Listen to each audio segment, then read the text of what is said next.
Hey guys, what is up? My name is Nose. I'm coming back with a new and improved video, and today I'm coming back with a video I think I owe you guys. And I've been wanting to make this for a while. So, if you guys remember, I made a video a while ago called my top 10 favorite TV shows. Well, these are my other 10 favorite TV shows, because I've really wanted to make this for a while. This is a video I've been contemplating. I don't know if I should do it, but I should. I'm going to give it to you guys, because, these shows are really amazing. So if you ever do watch it, I do suggest watching it. So I'm going to go over them, and it's really going to be an interesting time, because I did this video, I just re-recorded it. I'm going to start re-recording it, because a bunch of the shows, the first 3 shows, I didn't really like that much. Well, actually, I do like, but it wasn't that I would have put it on favorite. And now I realize what the favorite shows were, so I'm going to go over them. So I'm really going to try and go over my top 20 favorite TV shows. So hopefully you guys enjoy this. I'm gonna go over my other top 10 favorite TV shows of all time. So please enjoy. I really hope you guys do. So please, enjoy the video. So, number 20 is Jericho. This is a really sad show because it only lasted 2 seasons. I would have loved to see where it gone. And I did read the comic book series after, so, I'm like, oh, you didn't read the comic books, did you? I'm like, no, I did read the comic books after I watched it because as many others were pissed off at it. Why I like the show? Very cool idea. What if there was a nuclear, or I forgot what it was, nuclear disaster or disease that killed off every parent in the world, and the children survived? How would they react to that? Brilliant. And one of my other big things is, I'm a big reader. If you guys don't know, I'm a big reader. And Stephen Chbosky, who is a co-creator of the show, is also the author of one of my favorite books, A Perks of Being a Wallflower, which is also one of my favorite movies. Stephen Chbosky is a great storyteller, and it was also with some other guys. I forgot what their names were, but these guys are influences on what stories I make. So I make stories myself. You guys know I'm a writer, and and Jericho is a big influence, as well as The Walking Dead. Like, The Walking Dead's a big influence, but Jericho is that other influence that maybe a lot of people don't know, and, just really is just, but yeah, Jericho I could talk forever about, because Jericho is such great. Robert is so great, Grant is amazing, it's just, everything's amazing. Morgan's on the show, and this was before he was even Morgan. Frickin' Lenny James is such a good actor. He's an underrated actor, honestly. He's a very underrated actor. Like, I'm like, why don't you give roles like he was in Jericho or, The Walking Dead? Because he does amazing roles. And, he does it well. He does it well. Why can't you give him a good project to do? Because he would just do amazing. And he has done amazing. And Jericho is just a fascinating show to watch, because you just gotta watch the whole show just to understand what it's fully about. And you have to kind of watch it a little bit more just to understand, what it's about. And you have to understand why it is the way it is. Because, it does explain why all of what happened. But, you kind of have to watch it because it's very vague. It's very vague. So, yeah, it's just very interesting show. And, Jericho, it's such a fascinating idea. It's one of those shows, I could make a top 10 shows that are more interesting than good. Not more interesting than good, but then more interesting than I find amazing. Well, let me just say, I do like this show. I love this show. This is like my 20th favorite show, of course. Yeah, I love this show. But, I find the idea just interesting. Like, I'm like, there are ideas I've played with that I just find interesting. I want to keep, I want to do myself. And, kind of like The Walking Dead. It's kind of like, that's an idea I want to play around with. Because, I've written the Night Stalkers novel. I'm writing the second one right now. I'm planning a trilogy, so that's going to be awesome. I can't wait to get to the ending, because the ending is going to be really fun. I can't wait to do that. So, yeah. But, yeah, Jericho is an influence to me as well. Steven Chbosky is an influence to me. Because, you know, Steven Chbosky he can tell a good story. And, you know, so, you know, it's a very fascinating story, just this story. Such memorable characters, such memorable story. I don't know why it even got canceled to begin with. It's just apparently funding or all that bullshit we have to deal with. And, you know, Jericho never got stupid. As well. You know, it wasn't on for very long. It was only on for like 2 seasons, and that was it. You know, I'm like, really? Like, really? Like, no. 2 seasons? Like, are you kidding me? And then the comic books, I'm like, alright, yeah, sure, I'll watch it. And then and then I read them, and, you know, I'm like, oh, this is actually pretty cool. You know, it's just, I mean, it's not the same writers, so it just doesn't make as much sense, but, you know, you're just like, alright, you know, I can deal with this, you know, I can try and live with, I can live with this. So, yeah, anyways, just kind of a... But, yeah, this show is a very fascinating show, so, you know, if you ever do watch Jericho, please do, because this show is just amazing, and if you ever do watch this show, please, just do it, and, that's it, just do it. Just do it! Just do it. Just do it, guys! Alright, yeah, just, you know, not just for me. Because Jericho is awesome. And Jericho is an influence on what I write about, why I write about these things. And, I haven't written the story in a while because I've been sort of slowing on that. So that's kind of why I'm making the video right now. Is because I'm bored and I'm not really exactly writing right now because I'm sort of kind of not doing it at the moment. Because I'm just like, man, you know, I'll take a break for a little bit.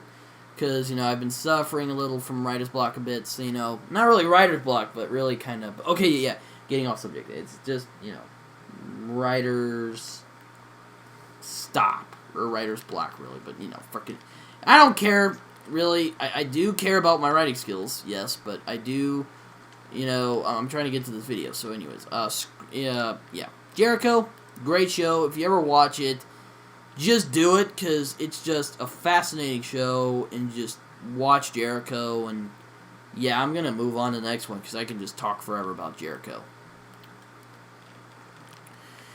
Number 19 is Scrubs. My mom got me into this. This is one of the shows that my parents got me into, and, like, Seinfeld is another one that my parents got me into.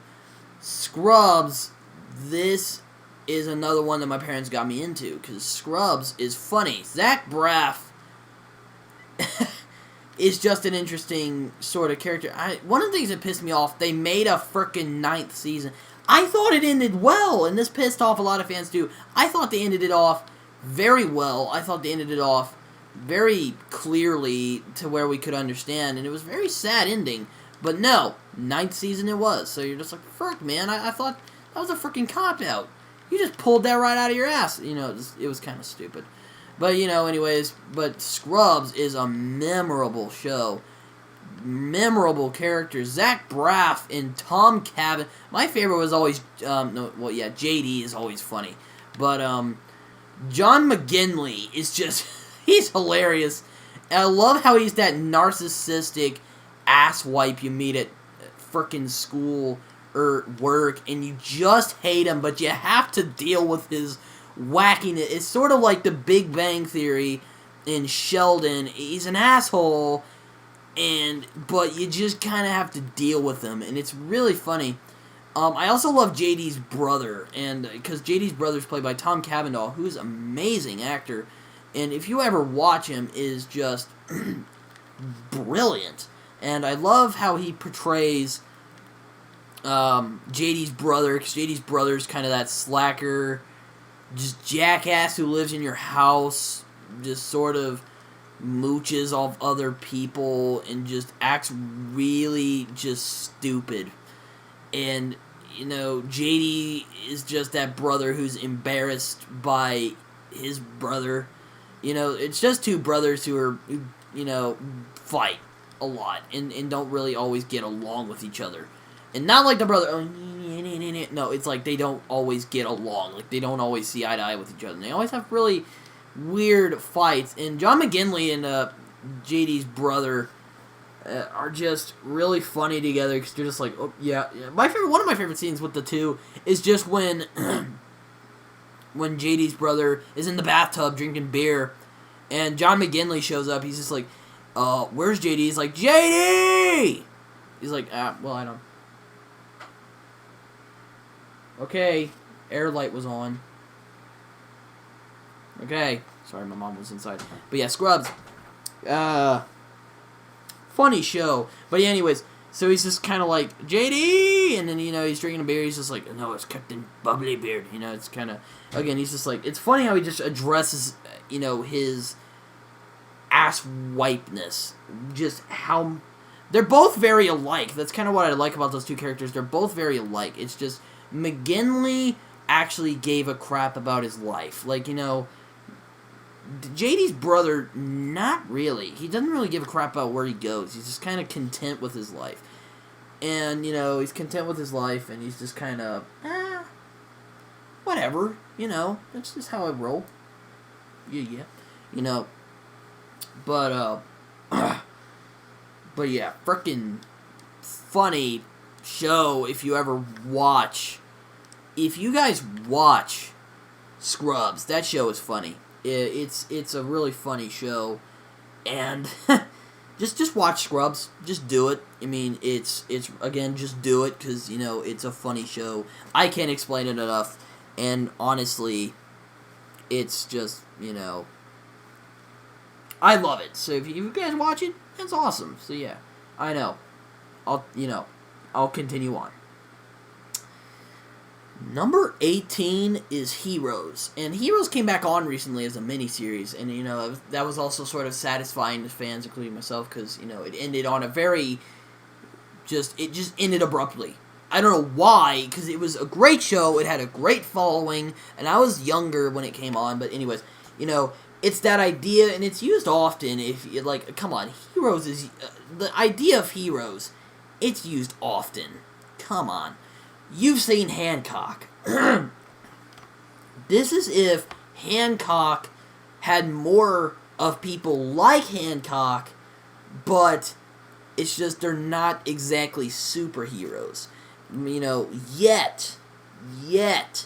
And, you could say, oh, it's just another Smallville. No, Smallville lasted for 10 frickin' years, and that's impressive, just as how long it was on that show. But anyways, frickin' Heroes had a again, it's sort of like Jericho, more interesting. Then I find it really good. It's really good, but I also find it really very interesting. The idea is just, what if Heroes really existed? What if these superhuman beings existed among us? What if that were a possibility? How would that work? How would that go? How would that, work among people? Again, it's sort of like, Runaways. It gets that same idea around, just kind of like, oh, this is just kind of what we think of the situation, but Heroes is very different. Heroes is just about superpower beings. These superpower beings, or these superhumans, are human too. I love that about the show. They are human too. And they all have emotions. They all have emotions. They all have just human characteristics. They are very human. They are very normal humans, aside from their conditions. Malcolm McDowell as Daniel is just so good. And if you ever watch it, it's so good. The frickin' cliffhanger ending is what pissed me off. I'm so glad that Heroes came back on for a miniseries just to kind of clear up what happened, because that's good. That's all I need, because, Heroes is just amazing show. Again, I don't have a lot to talk about Heroes, because Heroes is just that show I find more interesting than good. So, I mean, if you ever watch Heroes is an awesome series, very well told story, very well made characters, very well developed characters. So if you ever watch it, do it. It's very good. Just watch Heroes, and I suggest it's a very good show. Just watch it. It's a good show. Just watch it, and I promise you will enjoy it all the way. So I'm going to continue on. So yeah, sorry, I'm getting kind of focused on this game. But yeah, I'm going to continue on with Heroes, because, you know, Heroes, very well written story, very well told, very well plotted out characters. And if you guys are wondering, no, these aren't the guys who made Hero. Never mind. That's Smallville. I was about to say, I am watching Into the Badlands, which I think is made by the same guys. No, that's Smallville. Those are the guys who made Smallville. And, Heroes is sort of like just that show. You know, it's a lot like Hancock if Hancock was fully realized. Like, if you've seen the movie Hancock, Hancock is a lot like this. Is a lot like Heroes. Now, not the same story or whatever, but the same idea. You know, what if superheroes really did exist? What if superhumans really did? So yeah, it's really a very interesting, you know, and I love how stories are always like, what if? But anyways. So yeah. I'm gonna continue on.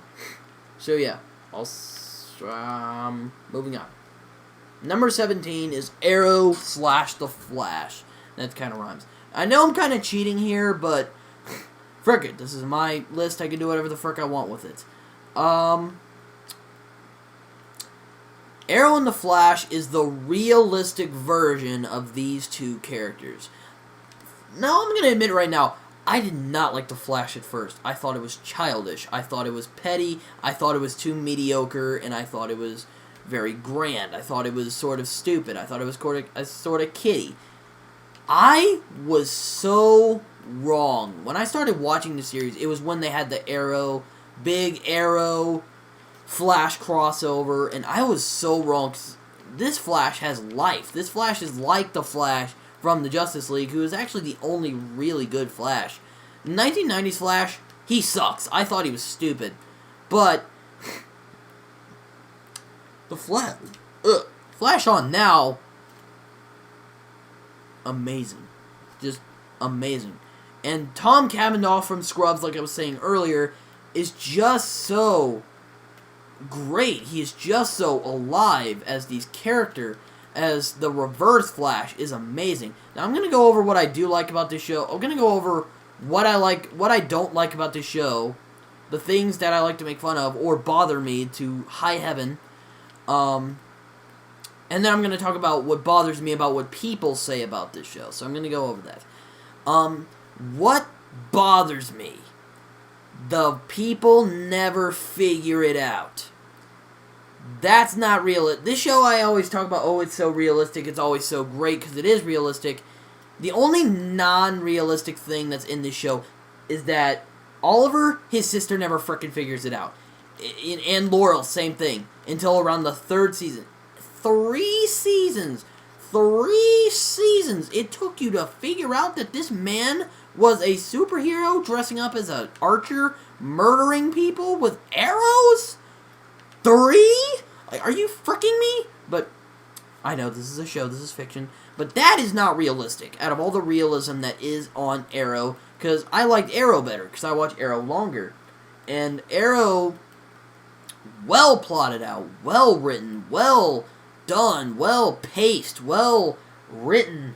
I think I already just said that, but well, just everything. It's just a well show. And if you ever do watch it, it is a very pleasant show to watch, because it's good. If you want fight scenes, it has good choreography. I think I just said it right. But frick it. Flash, same thing. Tom Cavanaugh as the Reverse Flash, aka Professor Zoom. Amazing. Amazing. Jeez. Sorry, my voice is kind of out today. Just... These two shows are in the same universe, which is why I put them in the same category. But, these two shows are just amazing. But one of the things that bothers me is that they never figure it out. Same thing with Ivy. You don't figure it out until he touches you wrong, and you end up touching him, and you're like, oh, he's the Flash. You're just like, really? Really? Really? You know, it's just kind of it pisses you off to high heaven like it does to me, but, you know, just, you know, and he doesn't even disguise his voice that well. All he does is he just frickin', you know, he just vibrates his voice. That's not impressive. I would have recognized his voice. Now, if that was one of my closest friends, I'd have recognized his voice. Right there. I would have been like, I know you. I know you. You know, it's just like, you sound familiar. You know, you can deny it all you want, and you're just gonna go like, damn it. You know, frickin' all that crap. But anyways, yeah, Arrow in the Flesh. Thing I don't like The Walking Dead, which is my favorite show of all time, it is so overlooked. You can deny it all you want. These shows are so overlooked. These shows are often made fun of because they're fan base. Shows like this have a big cult following. This show is so much more than what people say it is. Because Oliver Queen on Arrow is so much more than what people think he is. People are like, oh, he's just eye candy. No, he is not just eye candy. This is a human man who has been through hell, and he talks about it. He doesn't talk about his time on the island. That's what I find interesting. He never visits a therapist. He never visits people he knows and talks about this time on the island. He just talks about it very briefly. He never talks about it. He never goes into detail what happened. That's what I like. That shows how actually human Oliver Queen is. It shows that Oliver Queen is a human too. And it shows Oliver Queen and Arrow. Because Oliver Queen is always battling himself, if you've ever noticed throughout the series.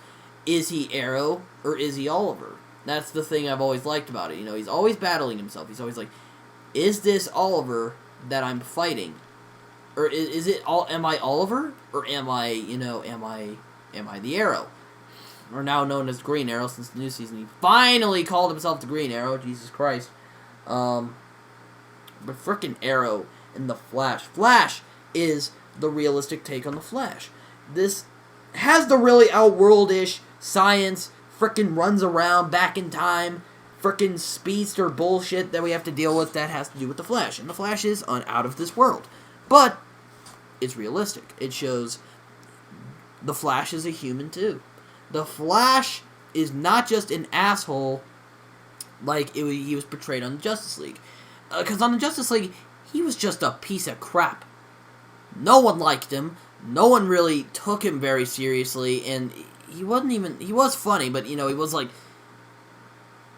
it's not funny. That's not appealing, or at least to me. Because as a writer, I like characters that appeal.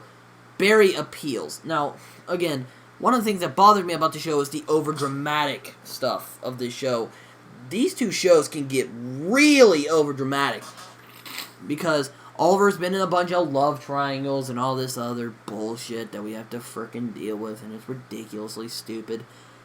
And I find it really, really, really bad. Okay, you know, pun intended.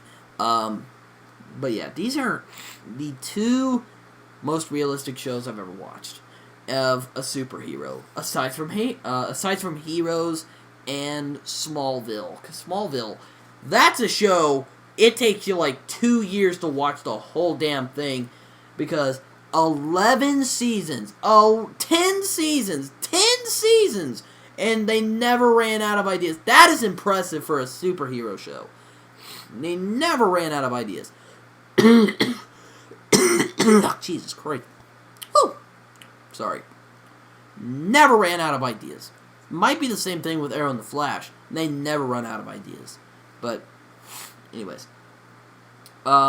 These two shows are just flat out amazing. So if you ever watch these two shows, please. It is like The Walking Dead to me. It is like, this show is so much more than it really absolutely is. It is so much more. It is so much more. Please watch this show. Don't judge, just watch it. Please. For the begging. So, I'm going to stop talking about it. I'm going to set up my new game. I'm just going to stop. So, I'm just going to stop talking about it, honestly. So, I'm going to move on to the next one. So, yeah. Number 16 is Californication. A lot of people are probably going to be surprised that I've watched this, and I'm surprised myself I've actually watched this, because this show actually kind of reaches out to me. People like me, because I'm a writer, if you guys remember. I can relate to this show. I can relate to Hank Moody. That's a funny name, Hank frickin' Moody. Moody. It's a funny-ass name. Alright, anyways. But this fricking guy, is all Californication is about.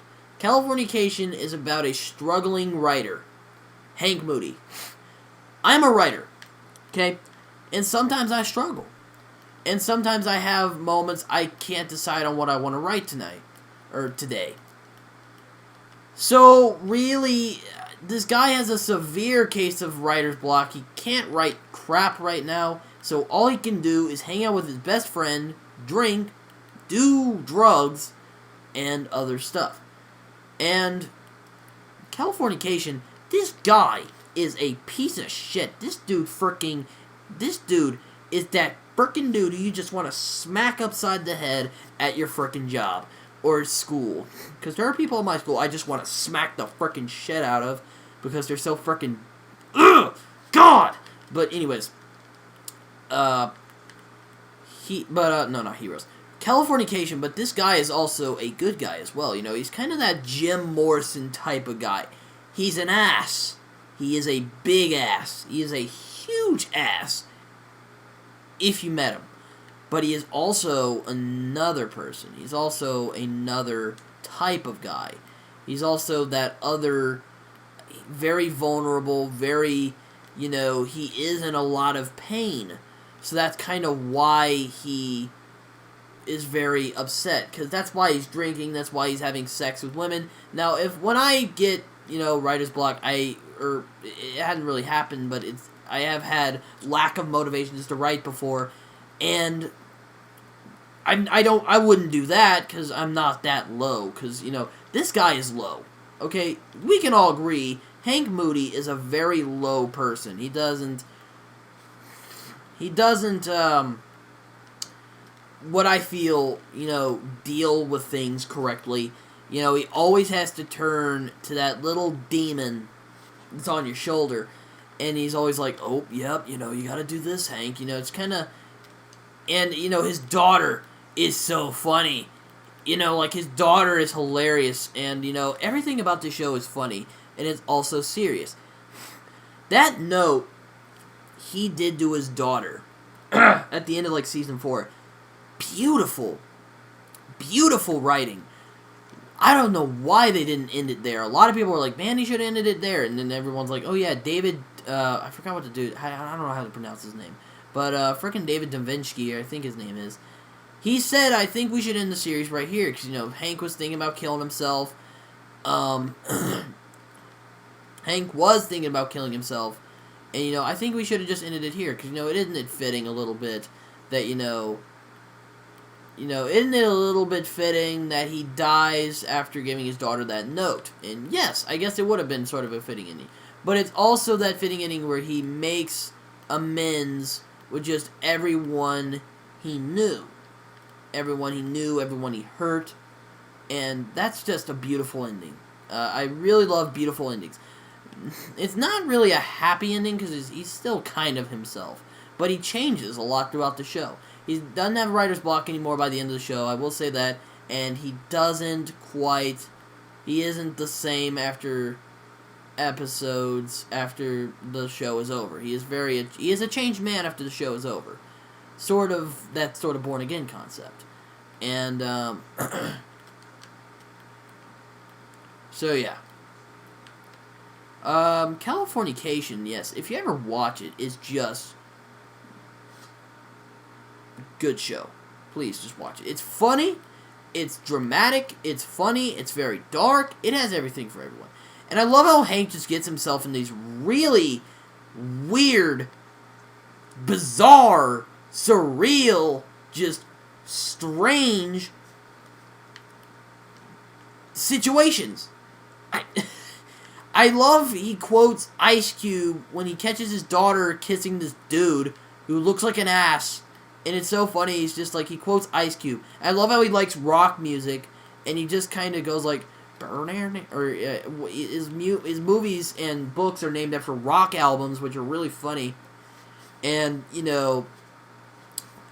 I can relate a lot to, Hank. It's just I don't have sex, I don't do drugs, and I don't drink booze that much. And also the author who this guy is based off of, Charles Bukowski. I watched Barfly. I'm going to make that into one of my favorite movies of all time, because Mickey Rourke did amazing in that movie. I watched that movie recently. Loved Barfly. I loved how it was so beautifully written, so beautifully done, and if you ever watch it, it is such a pretty, beautiful movie. And, and same thing about the show. The show is beautiful, it's sad, it's dark, it just had everything for everyone. Just watch it. It's a frickin' gem. It's a bittersweet show. It is a very nice show. So yeah, if you ever watch it, man, Californication is awesome. So please, watch it. It is freaking epic as hell and back. It is freaking awesome show. So please watch this. show. If you ever watch this show again, I'm like, yes. Now, if you're younger, please don't watch this show, because this show is very inappropriate. Same channel that Dexter is on, by the way, or Dexter was on, which is actually my fourth, I believe, or fifth favorite TV show of all time. So, Californication is up there with just some of my favorite shows of all time. And I can relate a lot to this. And, as a writer myself, I can relate a lot to Hank, what he goes through every single day, Just a great show. And, so I'm going to continue on. Number 15, The X-Files. I just kind of got into this recently. I just got into this recently. I watched the whole thing, and it's like the Twilight Zone. It's just with a flowing story. They have such memorable character, and Dave Davinsky from Californication is also on this show. This is kind of where he sort of achieved that international fame. This guy's lucky, actually. David Davinsky is actually very famous. He's very lucky, because it is very rare that someone makes successful shows, after one successful show after another successful show. Same thing with Michael J. Fox, or not Michael J. Fox. Michael C. Hall from Dexter. He is a lucky son of a bitch, because that guy made 2 really successful shows. He made a successful show, Michael C. Hall, before Dexter. That's impressive. Same thing with David Davinsky. He made the X-Files Den. He made frickin' Californication. That is impressive. That is raw talent. That is just, you're a frickin' idol to me. 'Cause, dude, that is very rare. 'Cause after a TV show as big as the X-Files was, you can't go and make something as successful. Just think about it. Breaking Bad. Have you seen Bryan Cranston anywhere else? Have you seen Have you seen Aaron Paul do anything else after Breaking Bad that was so groundbreaking and so good? No, you haven't. Because, have you seen Matthew Fox or anyone from the show Lost do anything so just as amazing as the X-Files? Very rare. And David Davinsky is one of those actors, if you give him a role, he will do it. He will do it well, and he will do it sexy. Same thing with Lenny James. You cannot make a show that big and then make another show just as big. It's impossible. Now, the thing with Lenny James is that on The Walking Dead, he's not shown that often. And, he's only shown once an episode. Now he's on season 6 of The Walking Dead, so he's shown a lot more often. But he's with the main survivors now. So, really, but yeah, it's very rare. One of the things that bothered me about the X-Files, Scully, she just can't fricking believe. She just can't. And that bugs the crap out of me. If Jesus showed up in front of Scully, she wouldn't believe that was Jesus. Trust me. There's gonna be one of those episodes. Chris Carter, take notes. You make an episode where that happens. Because it's just, wow. She just wouldn't believe it. Because frickin' science. Frickin' science. And Mulder, he actually uses science. He's not one of those ignorant, I just believe frick science. No, he actually has scientific proof. He says, this is real. I'm going to give you the proof that it exists. So I'm going to give it to you right now.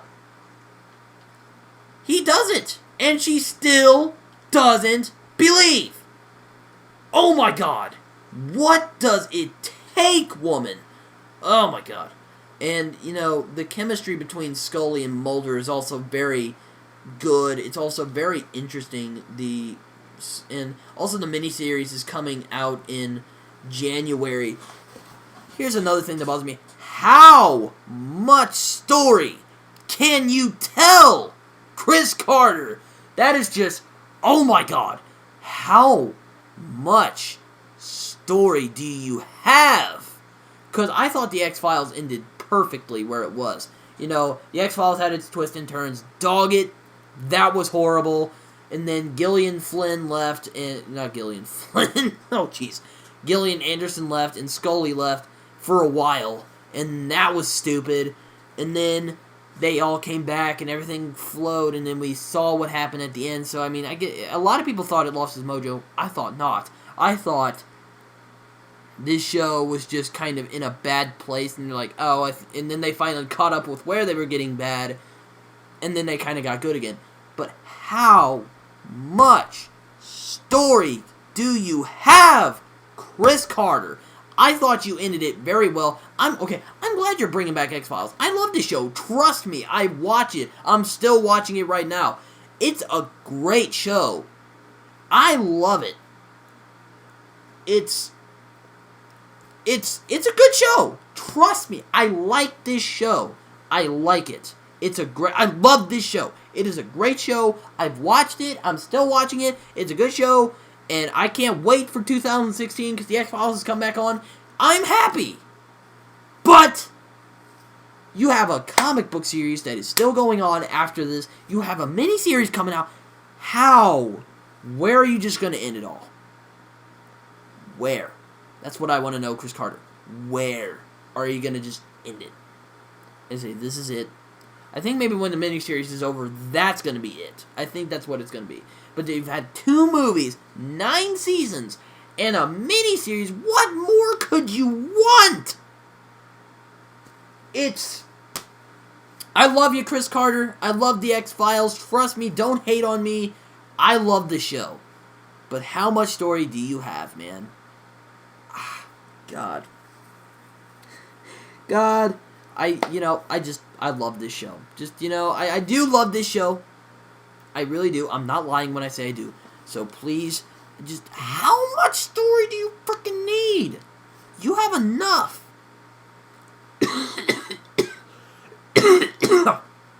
You have enough. And the X-Files never got old. It only got old when they got the replacements for Mulder and Scully, which sucked, but at least they kept them on, just for help. And the X-Files will be a show that will go down in...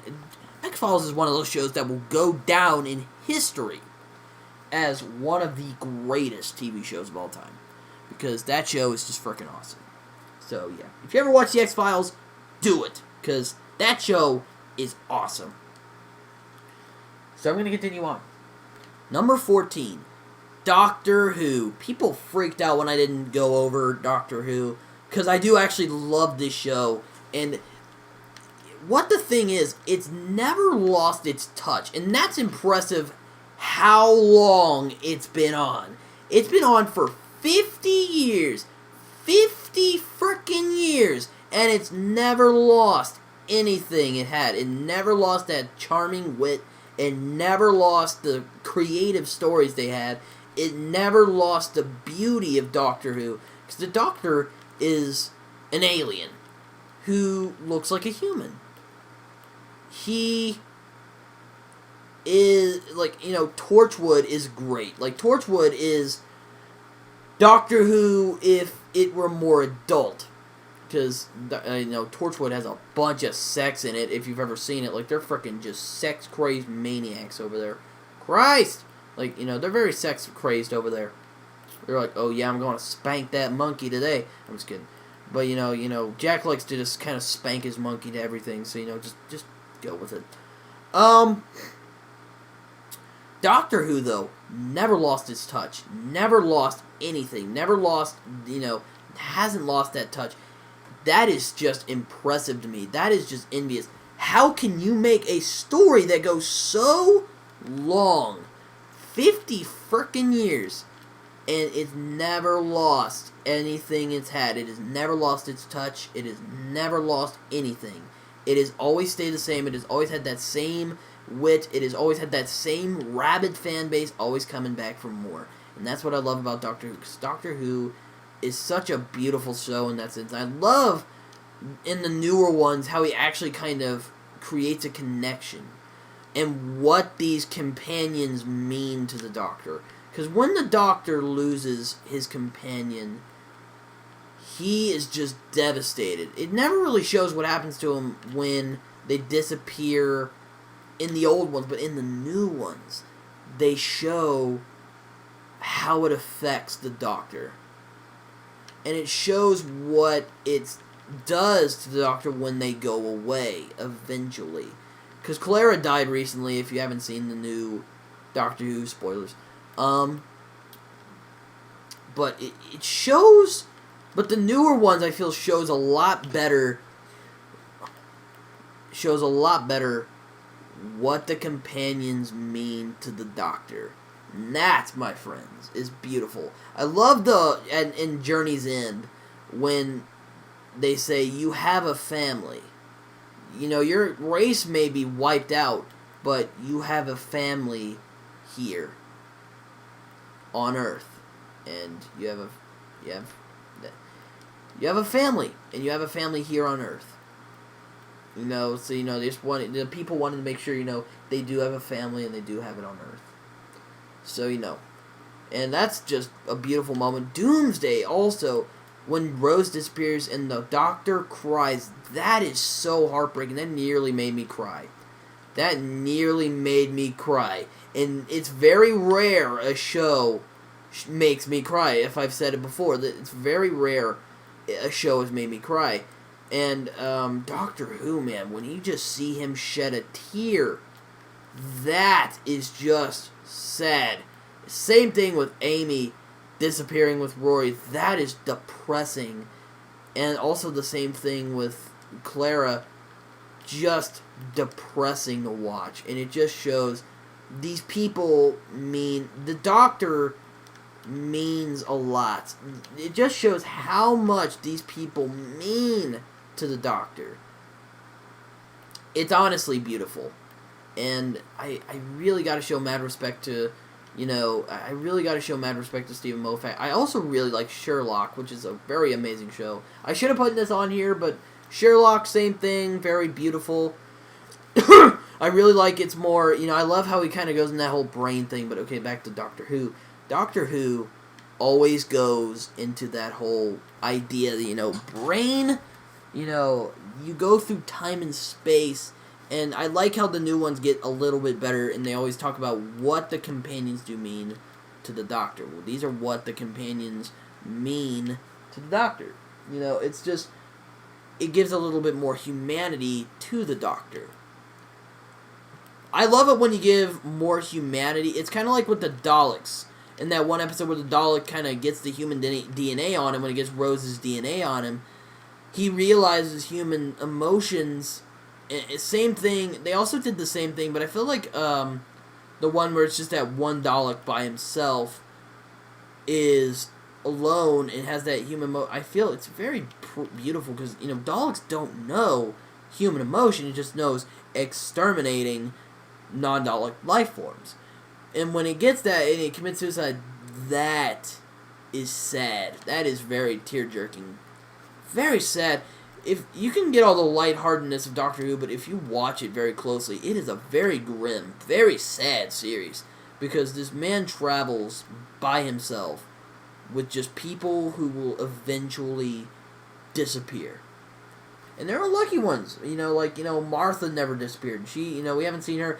When is Jack coming back? Captain Jack? Because he's my favorite frickin' companion. He is one of my favorites. Because frickin' Jack Harkness is awesome.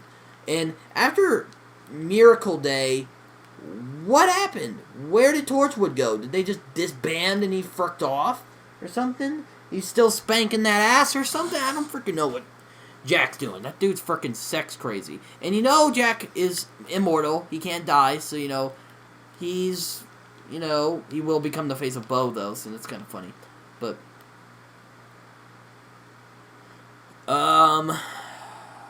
man. But yeah, Doctor Who is an amazing show. If you ever do watch it, please, I recommend you watch Doctor Who, because Doctor Who is a beautiful, and although it might seem a little catchy, a very sad show. Now, I'm not advocating you to cry, but it's a very beautiful show, aside from the whole, it's a cool time machine that looks like a phone box. It's more. It's much more. Again, it's kind of like what they say about The Walking Dead. Doctor Who is so much more than what people say it is. So, yes. I'm gonna move on. So, yeah. Number 13, regular show. Now, okay, let me just say this right now. It's been going on for 10 seasons. Now, I think it's sort of losing its sort of touch that it had.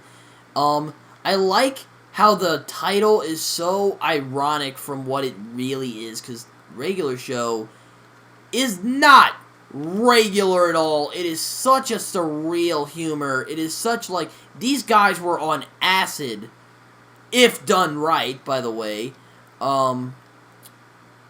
It's not Adventure Time where it's just fricking, this is weird. Frick balls, this is weird.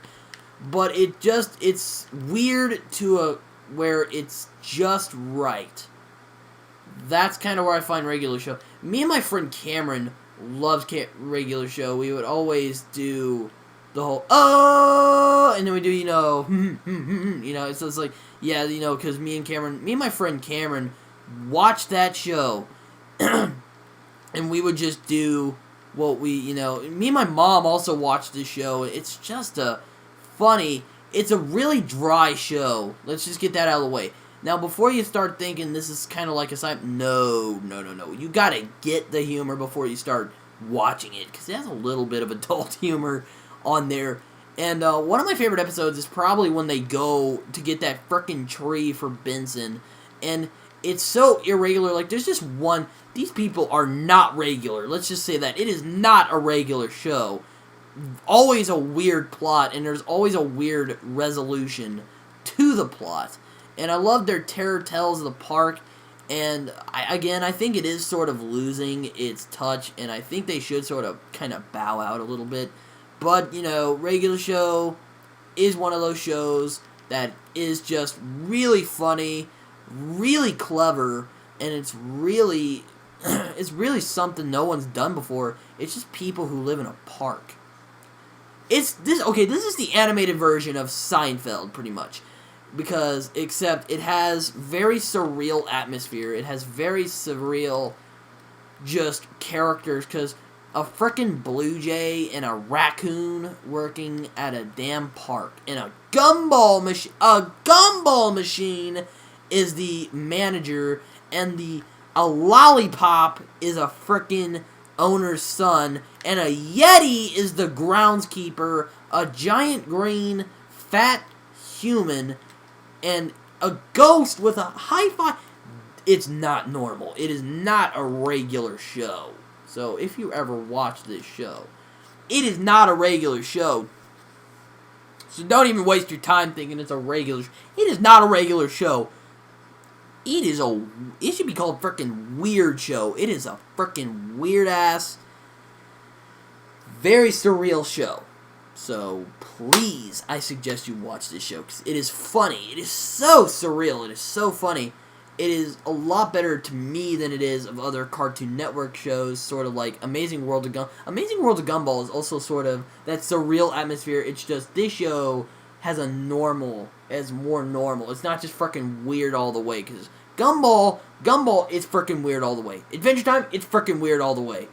This show is normal until it gets weird. I love how it takes its time. It never really... It knows exactly when it gets weird. And I like that about regular show. No one's ever done that. I've never seen anybody do that. So this show is really kind of what inspired a lot of humor that I've come up with, because a lot of my humor is really dry like this. And if you ever... no one's made a show like this. Like, think about it. No one has made a show like regular show. No one. And it's such a normal setting, but then it just gets weird really fast, and it's funny. It's just 15 minutes. It laughed my ass off. My favorite episode probably, or one of my favorite, that show can make you 15 or 20 episodes. It's frickin' regular show. That's how good regular show is. And it's just... Man, J.G. Quintel, if he ever watches this, your show is awesome. And I love it. It's just no other show like it. It's just a gem. So, if you watch regular show, please watch it. So, yeah. I'm going to move on, because I'm going to just stop talking about it. So, yeah. Number 2, and if my friend Jaden is watching this, shout out to you, brother. Band of Brothers. No pun intended, by the way, when I said brother anyway. Anyways, Band of Brothers. This is my favorite show of just, this is my favorite show, probably, this is my favorite miniseries ever made. This is why it's on number 12, though, because it's not a TV show, it's a miniseries. I saw The Pacific, if you're wondering. I did see The Pacific. Not as good. I always thought... When it comes to World War II, I always thought it was the Eastern Front that was the most fascinating out of the war. And I love it's coming through real people portraying real people who lived in the war and survived it. Richard Winters is... All the characters are well developed, well played, and well acted. Damian Lewis is amazing. And I love everyone's performances. Such a realistic look on war. And... The show is just freaking awesome. If you ever watch Band of Brothers, you will love it all the way. The drama is paced perfectly. The action scenes are executed very perfectly. This show literally is just perfect. No problems with it. There is literally no problems. No bad dialogue, no cheesy moment. Everything is serious. They don't take themselves too seriously, but they never take themselves too seriously, but they never take themselves too lightly either. They take themselves just as seriously just to get along. I respect that about Band of Brothers. Band of Brothers will probably go down as one of my favorite TV shows of all time, if not one of them. So, really, it's a great show. If you ever watch it, just do. It's very, very, very fun. So, just please, watch this. Watch this. But yeah, Band of Brothers, watch this show. It is amazing. So yeah, that's all I have to say about that. I did watch The Pacific. I did watch The Pacific. Wasn't as bad, wasn't as good as Band of Brothers, but it was good. It was good, and I did like it. And it also had that sort of, it's following real people that did live in the war. One of them, unfortunately, died in the war. but a lot of them lived in the war and survived it, and what they saw, and it's still the same thing, but not, in my opinion, Pacific is not as good, and so yeah, I'm gonna get to number 11, which is sort of my number 1 pick for the other top 10 favorite TV shows. So yeah, number 11 is Lost. Okay, I know a lot of people really love this show, and a lot of people are just freaking don't understand it. Now, if you just love this show, or you just don't freaking understand it, let me give it to you guys really just clearly why I love this show.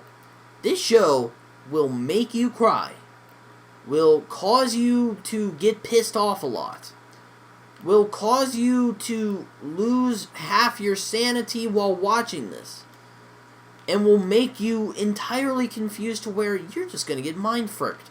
It's so mind-fricking that it will make it feel like a penis is actually penetrating your brain. That's how confusing this show is. But really, in the end of the show, it's all the more clearer. Because really, in the end, it's about what these characters meant to each other, what these characters went through, and how these characters were family. It's sort of like The Walking Dead has that same whole family concept. These people are family, and they're together. And, of course, the saddest death scene I can think of is when Charlie drowns. That kills me. That is the one that just goes like, oh my God! Nothing has ever, it has such interesting characters and such interesting plot lines, such interesting characters. Ben Linus is my favorite, honestly, out of anyone you can think of. He is one of the most interesting, fascinating characters, and he is also one of the most devious. You don't know, what I like about the show, you don't know who the bad guys are. You know who the good guys are, but you never know who the bad guys are until the very, very end. I'm not going to give it away to you, but I will say about the ending, though, is just so beautiful. The ending really just shows how much the survivors meant to each other. Now, Lost never got stupid. It would get ridiculous. What I do admire is never got stupid. It was always as realistic as possible. It always tried to treat the characters as human. And what I also like that stood out to me, it doesn't portray religious faith in a bad way. What pisses me off about a lot of shows and movies is that when they're in a situation like this, they don't always take religion very positively. They always take it very negatively. They think it's being shoved down your throat. It's always that sort of bullshit. Lost? No. Religion is actually taken very seriously, and religion is actually taken very in an actual more positive light, in my opinion.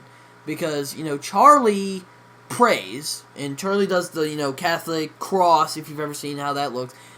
I'm not going to try and go into the whole religious symbolism, because the show is very confusing if you watch it. I'm not going to spoil it for you.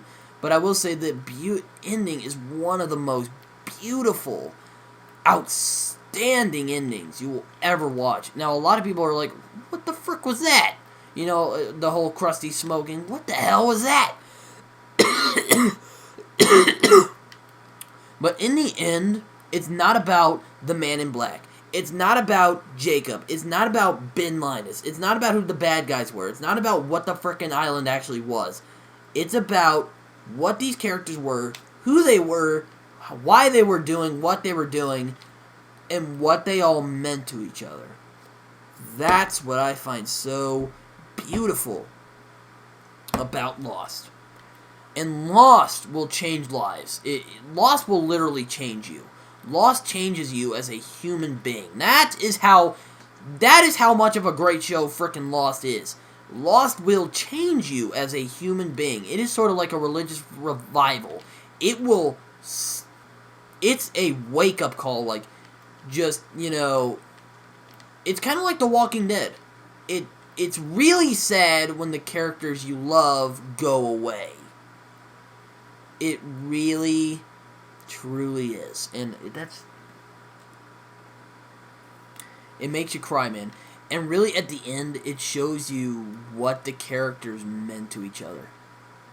And how they were one big, dysfunctional, but big family. And that, my friends, is the most beautiful show I will ever watch in my life. Just honestly, it is a beautiful show. It is a beautiful show with beautiful imagery, beautiful settings. It's just, everything is great about this show. And also the characters of Richard Alpert and the Man in Black and Jacob. Again, like everyone else, I wished I would have explained a little bit more, but no. Richard Alpert kind of was explained, and Jacob does sort of explain it, but no. Nothing else. Nothing else to that sense. And, anyways, I really don't know. I do believe the show is amazing, and the show is beautiful, so, yeah. But anyways, I'm gonna go now, because my throat is starting to kill me. And I will talk to you, really, and if you ever do watch Lost, it is a beautiful show. And it will change lives. So yeah, that was just me. I'm just gonna go. Those were my top 11 favorite TV shows, or not top 11, my top 10 other favorite TV shows. So please, if you ever get a chance, please watch these shows, because these shows are freaking awesome. So yeah, anyways, I will talk to you guys later. I will see ya.